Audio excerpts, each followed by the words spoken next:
Unang pasok, ayan. So, hindi ko alam kung nagawa nyo na rin ito. Pero kung gustong malaman yung ibig kong sabihin, tapusin po ang ating video.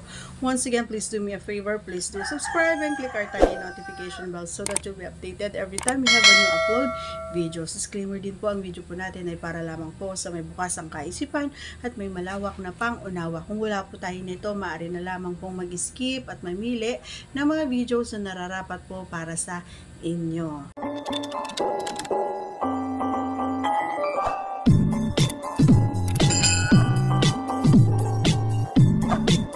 Alright.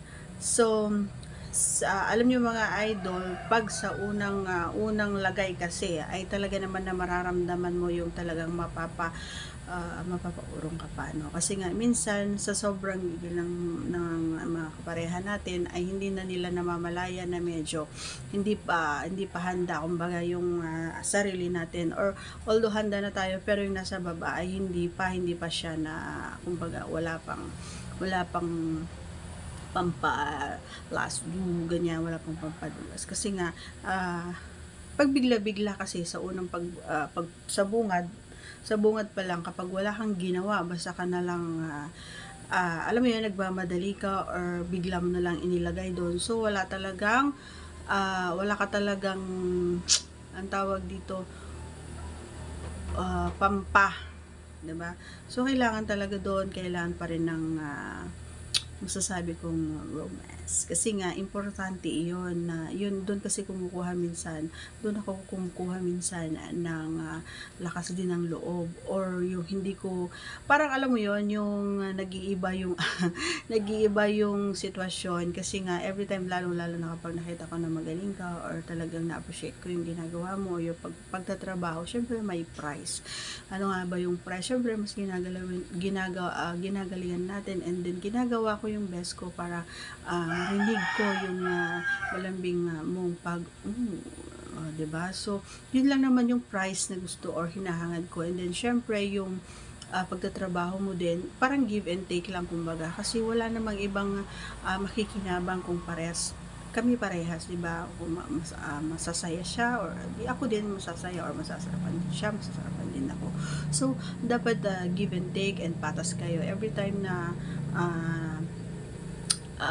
nagplano kayo, or every time na gusto niyo ng ganun, dapat parehas kayo masaya. And napaka-importante, alam mo yun, yung pagsabay mga idol, iba yung pakiramdam, ibang-iba kaysa sa nauuna yung isa, or hindi natatapos yung isa.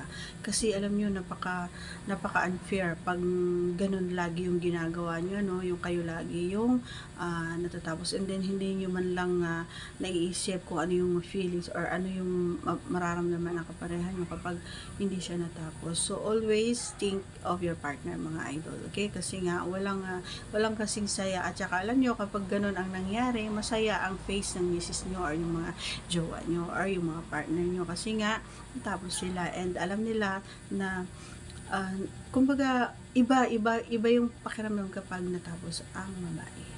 Ganun kasi ako. Kapag hindi kasi ako natapos, talagang ano ako, sad face, ganun. So, hindi kompletong araw ko, ganun, sakit ang ulo ko, ganun. So, ugaliin na patapusin siya. Okay, mga idol? So, yun lang.